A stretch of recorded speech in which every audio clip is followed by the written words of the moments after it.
Eloia Vorsch, sou roteirista, trabalho com isso há quase 30 anos. Comecei com Bete Balanço, dei muita sorte e por aí, e aí fui embora. Vivo disso até hoje, fiz uns 11 filmes, 11 longas, fiz alguns curtas metragens, já trabalhei em teatro, cinema, televisão, etc. Então, Iuea, o Robert McKee é um dos pensadores que a gente escolheu aqui para o nosso trabalho, e ele abre na introdução do seu livro dizendo que não existe regra para se escrever um roteiro. As palavras que ele utiliza são as seguintes: ele diz, você tem que fazer isso de uma maneira, seria uma regra. Um princípio diz, isso não funciona, e vem funcionando desde o início dos tempos. E no final ele fecha o pensamento dizendo que os escritores rebeldes, não educados, quebram as regras. Artistas tornam-se peritos na forma. Eu queria que você falasse um pouco mais sobre esse pensamento do autor a respeito de roteiro, de fato, né? Porque é um pensamento de uma criação de história. Eu queria que você comentasse um pouquinho sobre isso. Eu acredito o seguinte, você pode ter a forma, pode ter todas as regras. Se você não tiver talento, você vai fazer um filme correto, mas esse filme não vai ser genial. Ele pode emocionar um pouco, mas não vai arrebatar as pessoas. Então você acredita que um filme genial, ele a princípio teria que ter essa sensibilidade, essa tem que ter o talento intuição do roteirista. do Claro. roteirista. E do diretor, né? E essas experiências, elas seriam adquiridas ao longo da sua vida, no seu contexto sócio-histórico, nas suas experiências. Com a sua vivência, com a sua... Eu acredito que o roteirista é um grande observador da humanidade. Ele fica observando, ele observa as pessoas e ali ele tem as ideias. Vem uma fagulha e ele fala, isso dá uma história. Eu tenho uma definição aqui de roteiro, dizendo que o roteiro de cinema ele pode ser definido como uma tentativa sistemática, ordenada para prever o futuro de um filme. O que você poderia nos acrescentar a respeito dessa definição? Eu vou simplificar. Roteiro é alguém ou um grupo de pessoas em algum lugar fazendo alguma coisa. Estava o mundo posto em sossego quando aconteceu alguma coisa e o nosso herói ou heróis vão ter que resolver aquele assunto e pronto. Isso é um roteiro. Eu queria que você falasse para nós um pouco de storyline e emendasse no argumento. Exatamente. Storyline é a definição da sua história em poucas linhas, no máximo 5 linhas. Você vai contar a história, por exemplo, a história de Bete Balanço. Uma menina que veio do interior para ser cantora de rock e passa um sufoco danado no Rio de Janeiro e no final consegue. Entendeu? Isso seria um storyline assim, coisa. E o argumento não. O argumento você coloca, primeiro você coloca o personagem, você bota a indicação de diálogo, as ações que ele vai ter que fazer até ele concluir a história dele. Entendeu? Entendi. Queria que você falasse um pouco mais da storyline. Você falou agora há pouco da storyline de Bete Balanço. O Gaúcho Negro tem uma história muito interessante. Era um filme que era para ser feito, ia ser protagonizado pela Xuxa. No Sul. Teria aquelas músicas lá do Sul, aquela coisa de sanfona, acordeão e tal. E os produtores chegaram para mim e falaram assim, ela tem que ser a protagonista do filme, ninguém sabia que história ia contar. Ela tem que ser a protagonista do filme, só que ela só pode filmar 2 dias. Aí eu fiquei olhando para a cara deles e falei assim, caramba, e agora? Ele falou assim, bom, é isso. Eu fui para casa e fiquei pensando o que eu posso fazer. Como era uma história rural, eu gosto muito de história de mocinho, bandido, eu inventei um gaúcho negro. Então eu inventei o seguinte, Xuxa era uma professora de uma escola pública, que tem no lugar que tinha um fazendeiro que roubava o gado dos outros, que roubava a terra dos outros, etc.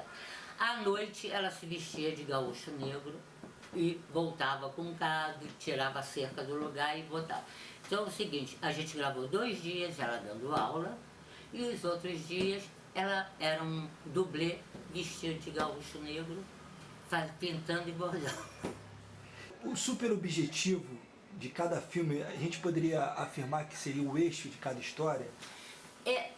Pode ser, mas eu acredito muito na intuição. Às vezes você fecha uma história, você fala assim, a minha história vai começar assim e vai terminar assim.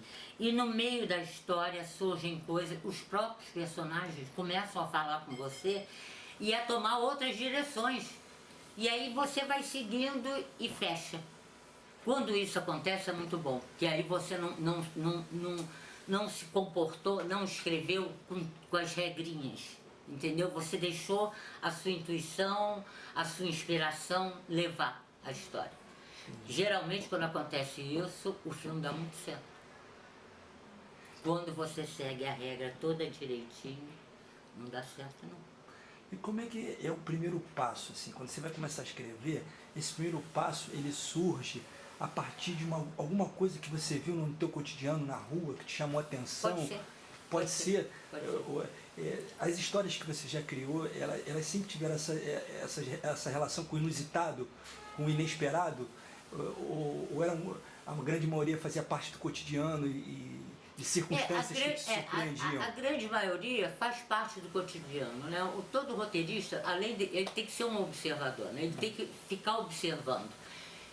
Ler jornal, às vezes uma notícia, eu lembro que uma vez eu li uma notícia pequenininha, escrita assim, que 3 meninos foram vistos num subúrbio desse e eles roubaram um carro, assaltaram a farmácia, a padaria, a venda do seu Joaquim, mas não sei o que, não sei o que lá, não sei o que lá. Eles cometeram 17 assaltos e foram metralhados no último assalto pela polícia. Eram 3 garotos menores de idade. E quando eu li aquilo, eu conversei com um diretor amigo meu, Sérgio Bernardi, e falei assim, cara, isso dá um filme. Porque o que esses garotos estariam pensando, que eram 3 kamikazes, né? O que esses garotos estariam pensando de um assalto para o outro? Assaltou a farmácia, o que eles estão pensando até assaltar a padaria, até assaltar a venda, até entrar na casa de alguém e assaltar, entendeu? Isso foi uma ideia que eu li no jornal. Eu tenho eu pego muita coisa de leitura de jornal. Eu tenho, por exemplo, eu tenho uma cena num filme que foi uma das coisas mais bonitas que eu vi no carnaval. O Sambódromo tinha acabado de ser inaugurado, o metrô também, então as pessoas começaram a pegar o metrô para ir assistir o carnaval. Eu peguei o metrô 2 ou 3 horas da madrugada. Quando eu cheguei na estação, ali, acho que de Botafogo, para ir para o centro da cidade, tinham 3 índios, 2 baianas, 4 egípcios, alguns extraterrestres, uns cowboys, todo mundo esperando o metrô para ir para o Sambódromo, para desfilar, né? E a música, eles tocavam uma música clássica no metrô, aos berros. Eu sentei na escada e comecei a chorar. Eu nunca mais esqueci essa cena. E coloquei essa cena num dos filmes. O filme ainda não foi rodado. É esse tipo, quando você descobre uma coisa diferente, é isso que vai fazer o seu trabalho ser visto como uma obra de arte. E isso teria uma relação direta com o eixo da história. Claro.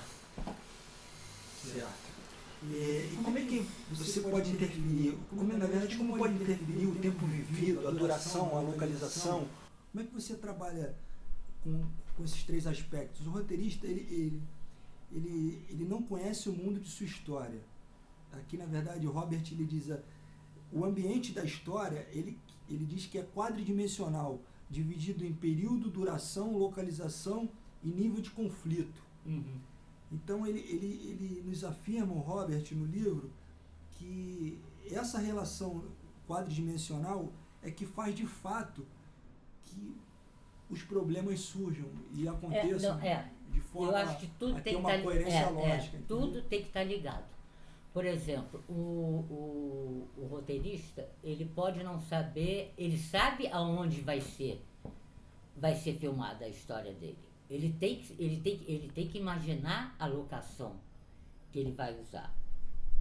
Aí chega o diretor de arte e pode fazer uma outra alocação, mas o importante, quando o roteirista cria, porque o diretor de arte ele vai criar a arte dele a partir do roteiro, a partir de um perfil de personagem. Eu não posso escrever sobre quem eu não conheço. Eu tenho que conhecer o meu personagem a fundo. Como é que eu vou escrever sobre uma pessoa que eu não sei quem é? Como é que eu vou conduzir essa pessoa se eu não sei quem ela é? Você se identifica com o pensamento de Aristóteles também? Você acha que Aristóteles é um grande pensador do cinema? Eu acho, claro. Você acha que Aristóteles ele tem fundamento, as coisas que ele diz a respeito das situações dramáticas? Claro que tem. Me cita algumas aí. Eu vou te citar agora aqui. Ele diz aqui: a natureza humana é o único assunto que jamais envelhece. Pensamento de... É o único assunto que jamais envelhece. Vou te falar mais. Todas as histórias já foram contadas. E já foram vividas. É só a maneira que você vai contar uma nova história. O que faz quantas histórias você já assistiram sobre Romeu e Julieta? Milhares. Diversas. Né? É a maneira como você vai contar aquele assunto. Né?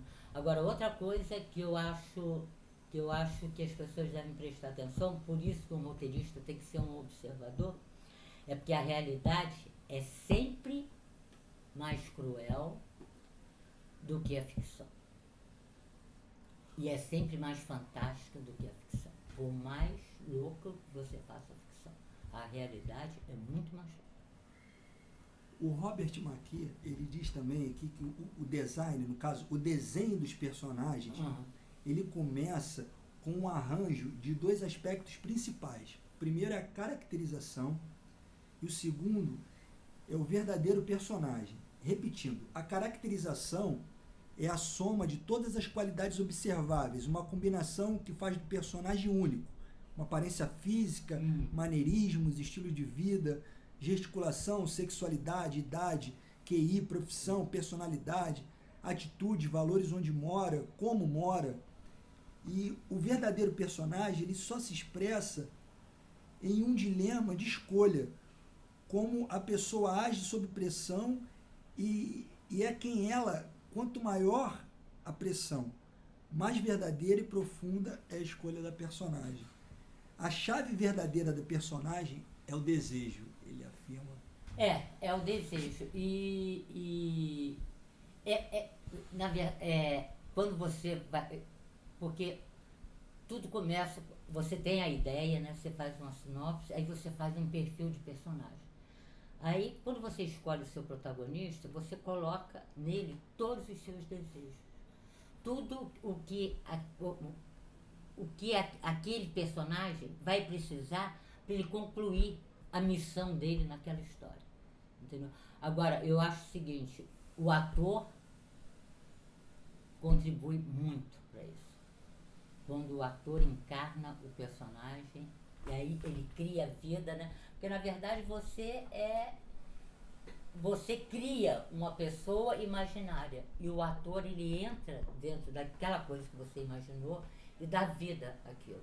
Ele vai mais adiante dizendo assim, na vida, quando sentimos sufocados, a maneira mais rápida de se desprender é perguntar, o que eu quero? É verdade. É tal coisa, né? Quem sou eu? De onde eu vim, para onde eu vou? Né? Ele continua aqui mais adiante, um pensamento muito legal a respeito do protagonista, né? E dos coadjuvantes. Ele fala assim, o protagonista ele deve ser o personagem com o maior número de dimensões no elenco, para focalizar a empatia no papel principal, senão o centro do bem perde o centro, o universo ficcional é fragmentado, o público perde o equilíbrio. Então ele cita um exemplo aqui, por exemplo, um protagonista que é taciturno, cínico, compassivo, bravo, medroso, cruel, divertido, otimista. Ou seja, um protagonista que tem N sentimentos, N estados, e ele vem os coadjuvantes com características menores. É claro. Que claro. sempre dependem... Porque quando você vai escrever um roteiro, você tem que escolher quem é o seu... Você tem que saber quem é o seu protagonista. E é ele que vai tomar a ação da história. Se você afrouxar o seu protagonista, você não tem história, o público não vai ter empatia com ele, ninguém vai torcer por ele. Aê, primo! Aê! Aê, galera! Esse aqui é meu primo Rock, eu vou apresentar pra você aqui.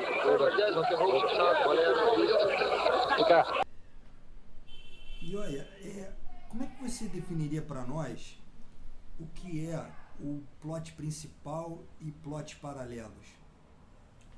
Bom, eu acho que o plot principal é a ideia do filme, né? Sobre o que é o filme. Núcleo central da ação dramática. O núcleo central da ação dramática. E os plots paralelos são aquelas coisas que vêm para complementar aquele plot. Você não pode ficar só ali. Você tem que dar umas escapadas. Certo. Aí você vai para um coadjuvante e tal, mas o coadjuvante vai sempre ajudar ou sacanear o herói. Ou tentar acabar com a que é o antagonista, né? Mas às vezes a gente tem coadjuvantes que ajudam o antagonista e coadjuvantes que ajudam o nosso herói a resolver o problema. De que forma que a direção de arte, o som, a fotografia integram com o roteirista de acordo com o gênero a ser abordado? Eu acho que toda a fotografia, a direção de arte, figurino, tudo isso interfere na história. Sim. Se o figurino for errado, seu personagem está errado. Uhum. Se a direção de arte coloca, por exemplo, se o meu personagem... tudo faz parte e quem rege isso tudo é o diretor, entendeu? Uhum. O roteirista apenas dá o início, ele dá o pontapé inicial. O resto fica com a direção. Você acha então que o figurino, a maquiagem, todos esses fatores tudo pode interferir. Que fazem parte da fotografia, eles acabam interferindo na criação, ou para o bem ou para o mal. A criação do roteiro. Podem melhorar ou podem piorar. Agora, tudo começa com um roteiro. Se você não tiver um roteiro, você não tem nada. O roteiro é a base de tudo, é o esqueleto da história. É como se fosse assim, e Deus fez-se a luz. Mais uma vez queria... Obrigada, desculpa aí alguma coisa, eu sou muito tímida. Queria que você terminasse para nós com um pensamento altruísta, otimista, esperançoso, animado para os cineastas. O que você... Façam cinema, façam um bom cinema. E para os roteiristas, escrevam. Perseverança. Legal. Tá. Muito obrigado.